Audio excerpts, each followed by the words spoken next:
Hello everybody, my name is Rolak and welcome back to Donkey 64. In the last episode we did more explorations of Crystal Caverns, getting that little cabin hut area place done. Did some exploration of that ice castle that we had a race in, and some weird minigame with a little tomato that we didn't really talk about. Yeah, the ghost tomato in the room remained unmentioned. I felt like it would be rude to bring it up. Yeah. Returning with me is my good pal Braden Blue Q, who will be joining me for this episode as well as the next episode, and possibly more in the future, depending on how bad your computer wants to act. Quite possibly, we shall see. So we're gonna continue off a bit of conversation that we were getting into at the last episode near the end. Yeah, and yeah. I keep seeing that face in the background, and I don't know why, but I keep thinking it's like a human face. It's just Funky Kong, dude. so I'm just wondering why this like random human man. It's just in the background. It's just Funky Kong, dude. What do you get off? Mind. Stop harshing his vibe. Hey man, I don't know about Funky Kong. I mean, he seems like a nice guy, but then he starts talking about the Second Amendment, and he gets real weird. Funny you just mentioned that because he is like an arms dealer in this game. Yeah, I know that's why I mention it. Yeah, I do remember a few random things about. it's just cracking me up. The ominous funky face in the background. That big fucking the disembodied head of a true patriot. But yes, we were going to discuss... we're going to discuss you falling off that ledge. Yes, shut up, don't look at me. Don't worry about it. Don't look at me. But yes, we're, since the route of the gameplay can be pretty much assumed for a lot of the game. Yeah, today we're just going to be focusing on the... We did, I did try I'm going somewhere, I completely forgot where the fuck I was going, because I'm obviously on a mission somewhere. I tried my best to bring a couple topics, be a good guest. Yeah. Do good. But we were going to discuss... Falling off once again. Every time I try and start talking, your past self knows to fall down. The Star Wars Battlefront Classic Collection, that's what we were going to bring. Yes. For viewers who are maybe watching this in the future, first of all, hi, how are you enjoying your robot legs? It's super cool that gas is $14 a liter now. And in case you don't remember, Electronic Arts released... No, it wasn't EA. It wasn't EA? It was made by Aspire. The guys Really? that handled the Tomb Raider remakes. EA was not involved? EA has, as far as I'm aware, I didn't see any EA on the credits in the opening. I should know, I've played the game. Okay, Diddy's just gonna collect that Star of David while I try and remember what I was talking about, because most of my bit was gonna be blaming EA because EA makes like really bad decisions. But knowing that EA was not involved actually makes the situation as far as I'm aware. Don't take my word for it. I'm not 100% on that. Because we haven't mentioned it yet. They released an HD collection of the first two Star Wars Battlefront games, and they took what was like 17 gigabytes of really good game and packed it out to be somehow 68. And turned it into 76. 76 I saw. No, it was like 60 something for me, for my download. Nearly 70 gigabytes of really bad game. Okay, here's the thing though. The game isn't bad because it's Battlefront. I only played Battlefront 2. No, the content of the game itself is good. The problem is that attempting to reach that content is made difficult by the technical state of the remaster. Even then, I played like later in the day, probably when they might have patched something or not. Even then, when I played it, it was perfectly fine. The only slight issue was that Starfighter controls were kind of a pain. You cannot make any of these jumps. Dude, don't get me started on jumping in this game. I swear to God. I mean, we got you. We did get started in one of our unfortunately failed attempts at this recording, but yeah, this game is a little loose. Yeah, it's a bit loosey goosey. What do you expect? You're trying to control chimps. You know, they want to do their own thing. But yeah, no. Battlefront. Diddy Kong just wants to like throw his species in peace. All right, you keep trying to put T-shirts on him. It's not funny. He doesn't like on it. Him or something. I'm like, come on. But yes, Battlefront 2, to my experience, ran practically perfectly well. Like, nothing was really wrong with it.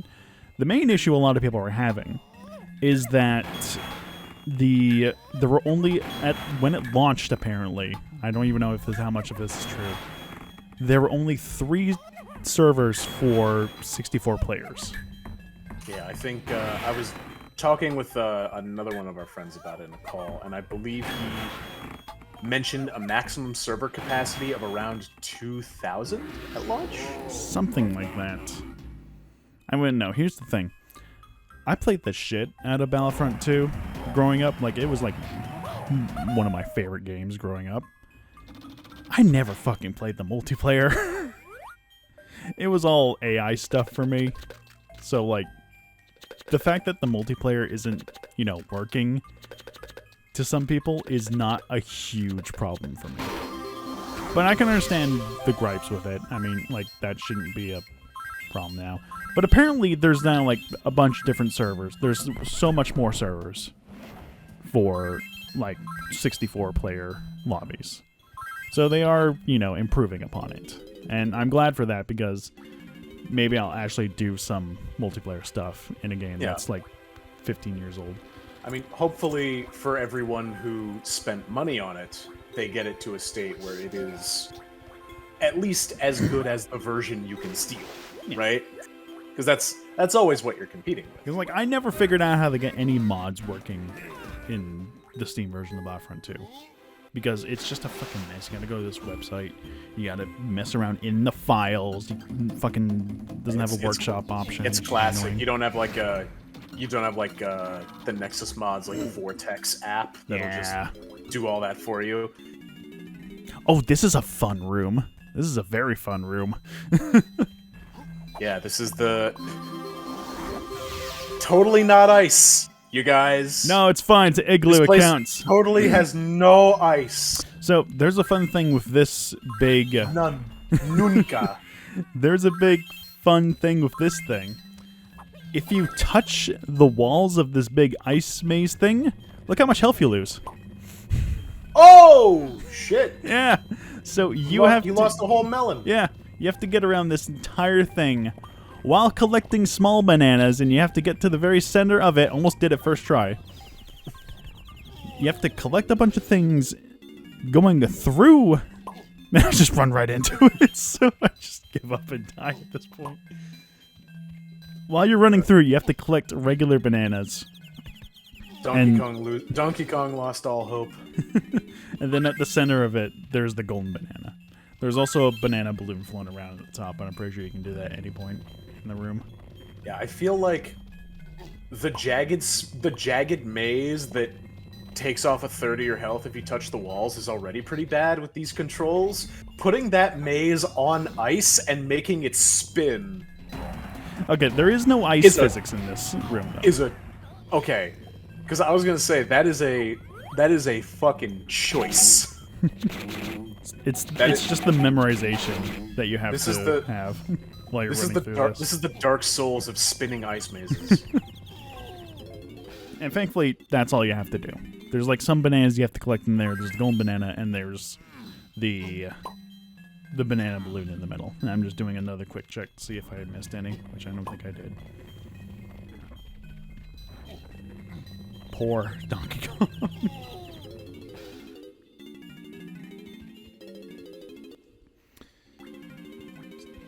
So yeah, we're just going around this igloo thing. Kong by Kong. Nothing else too interesting going on. I forget what everybody else has to do. Kong by Kong, we take back the ice caves. Which is nestled in the upper regions of which DK which they call the Crystal Cave, even though it's clearly meant to be ice. No, it's crystals. Shut up. Oh yeah, this.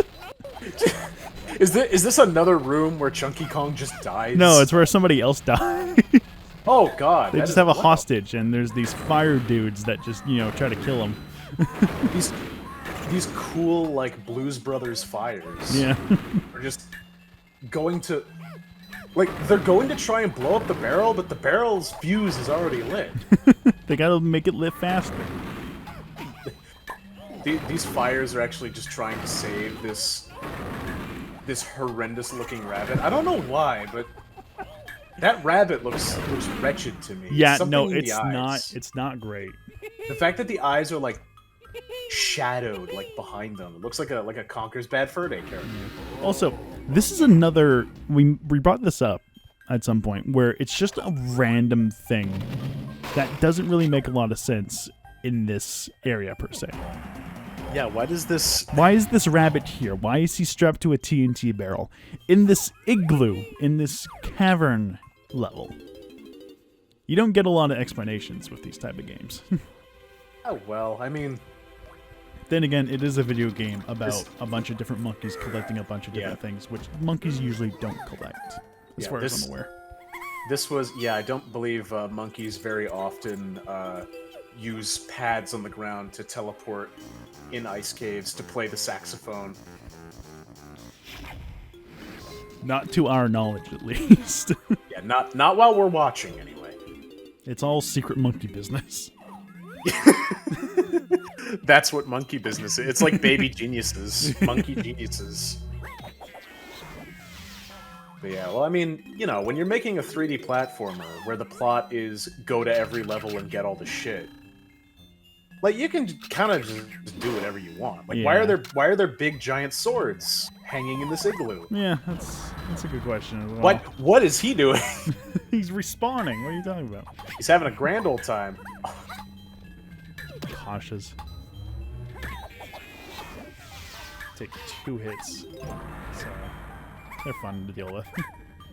I think even just running into their giant bats will deal damage to you, so that's fun.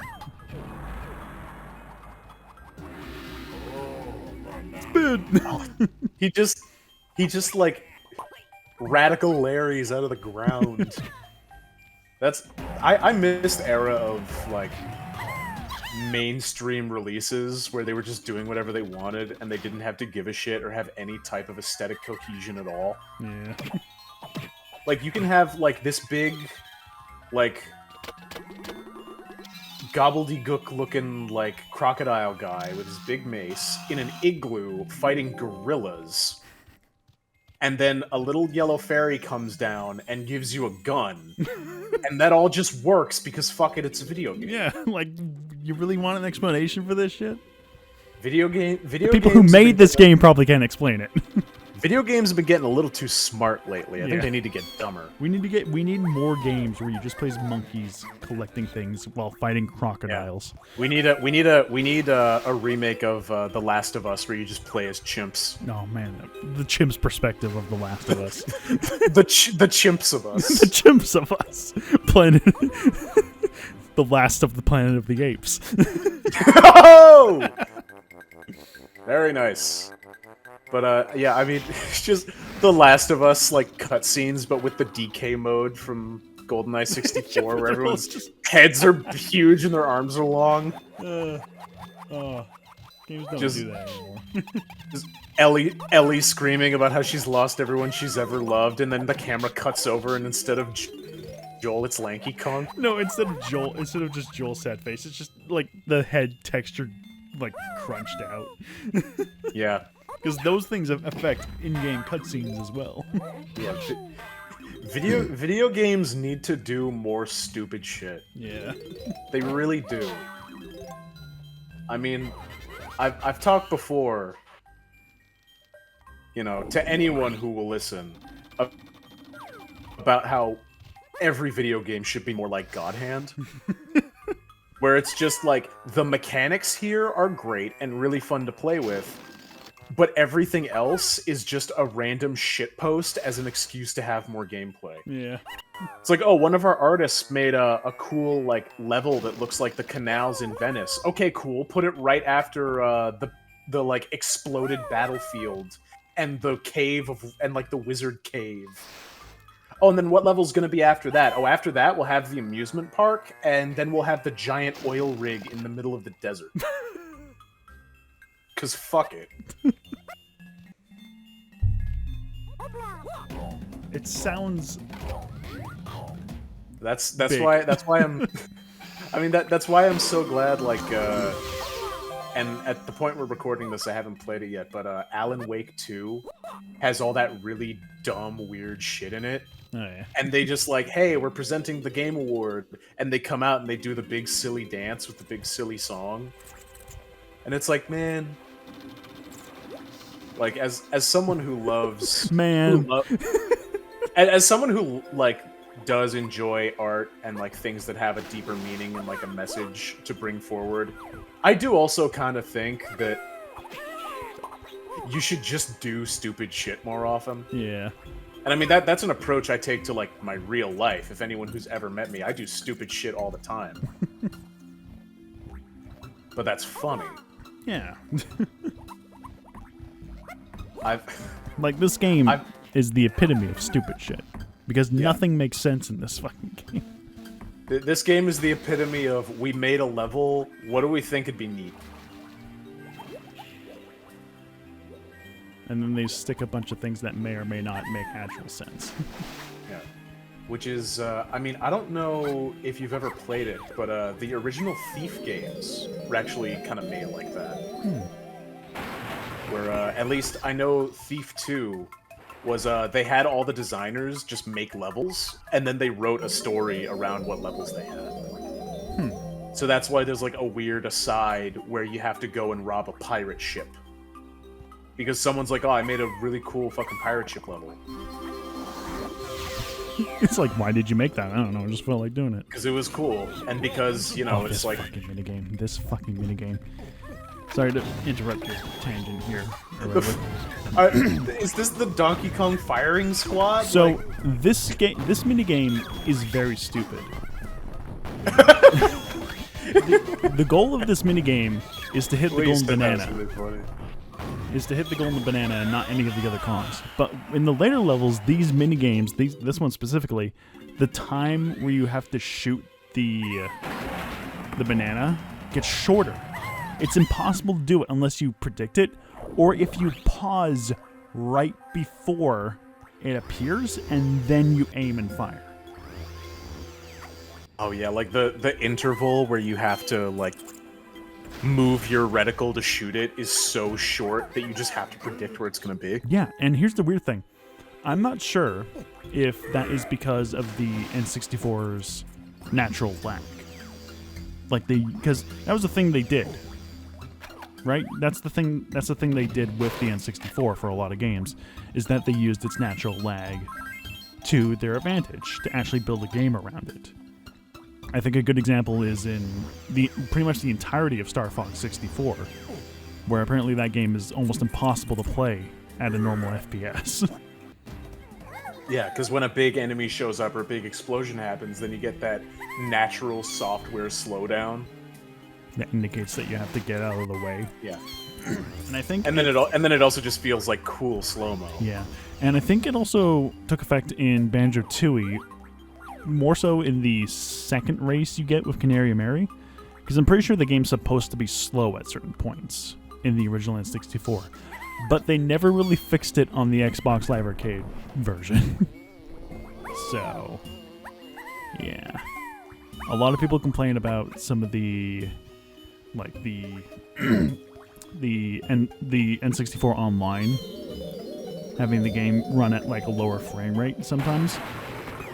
But I'm kind of just playing this like, this is what it was like. This is what it was like playing it on the actual console. Maybe not 100% of the time, but it certainly felt like it. And emulation is never 100% accurate. Playing this game on emulation is impossible. Because this is raw footage. No, this is... Well, no, it's not N64 footage. It is... But it's on the Wii U Virtual Console. Right. That's like the only way you can actually Yeah, because I play remember they do something with this that's like tied directly to N64 hardware and can't be replicated. Yeah, and playing this on like an emulator like Project 64, You can't. It's possible to kind of do it, but it's very difficult to do so because the game glitches the fuck out. There are times I tried playing through the first level. There was a moment because like your character literally, it's like, you know, when you take the N64 cartridge and you kind of like pick it up a little bit while it's running, and like, your character models flip the fuck out. You pull it out just enough that everyone does that like get down shit where they all freak out. That's just playing the game on an emulator. I had a moment where I was climbing a tree and Diddy Kong got flung the fuck out of the level, and I had to go back to it put me at the beginning of the level. It reset. It gave me killed me and put me at the beginning of the level. It's like, okay, you're gonna go again. Don't do that again, but you're gonna go it again. Yeah, the rate at which like hardware has improved since like the N64 days. Like, it's crazy that, like, no one at this time ever thought, like, oh, this game could run too well. Yeah. Because there are games where that absolutely happens, and my first thought is always the unpatched original PC version of Dark Souls. Where it was possible for that game to run too fast. And, like, you couldn't dodge so that, like, moves and, like, collisions would fuck up. So, like, if you got on a ladder and like climb down the ladder, if your game was running at higher than like 20 frames per second, there was a chance that the frame where the game goes, okay, you're off the ladder and on the floor, just doesn't happen, and you just keep climbing down through the floor until you hit a kill plane and die. No. I think that kind of happens with Darksiders 2 for PC as well. Oh yeah, there's a lot of like games that are built for consoles, like PlayStation 3 especially, when they get ported over to PC, that can be a big problem. Yeah, because I remember one of the biggest issues, and it was one of the issues that made me put off the Let's Play the game for so long, was that there is a possibility going through the menu and like exiting the menu that it just stays there. It just stays like the background of the menu, and you can't do anything. You have to close the game. Like that. Yeah, that's probably the worst kind, because at least hopefully like the glitch you'd get from running the game too fast would at least be like funny and not playthrough annihilating. Oh, and climbing was impossible too. Yeah, like Death just would not climb in certain angles. Yeah, because like the logic that tells the game like when this interaction should happen is probably tied to the frame rate. Like, I shouldn't have to go into like NVIDIA settings or something and like modify something in the game. You shouldn't have to like cap your frame rate at 25 to make the game play. I shouldn't also have to swap to a different version of the game to make something work. Lord of Sin fucking DLC story bullshit. That's what you get for trying to play Darksiders. That happened in Let's Play. I remember I showed you that, didn't I? I think it was, what was yes, it? Fucking, yes, I saw that. Where I could not fucking progress the bonus story because the game wouldn't let me progress forward. Yeah. You'd hope that any glitch like that would be like the Dead Space version, where if you have vertical sync off and your frame rate's above 30, like dead bodies will just like flip around and go nuts. Because the physics are all fucked. Also, I just want to point this out. This minigame has a boppin' soundtrack, so I'm going to turn it up a little bit for you to hear.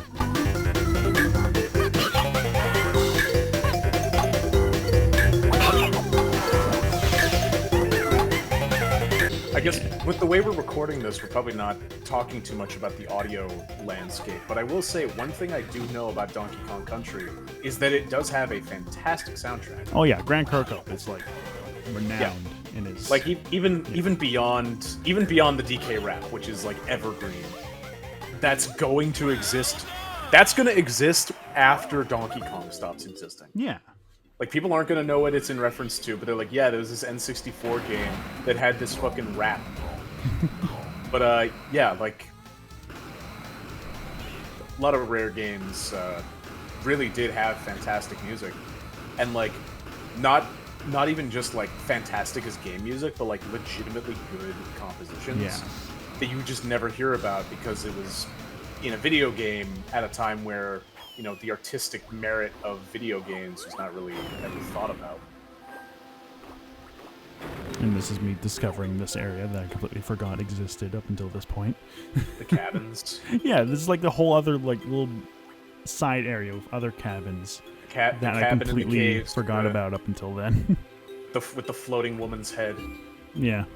All right, that's gonna do it for this episode. This was good. It was a good one. I think the next episode we're gonna finish up Crystal Caverns and fight the boss. I think. So. Yeah, we'll try and have a bit more to actually say about the game. I'll definitely be talking about the boss because that's it's kind of a walkthrough guide thing that I'm trying to do. But yeah.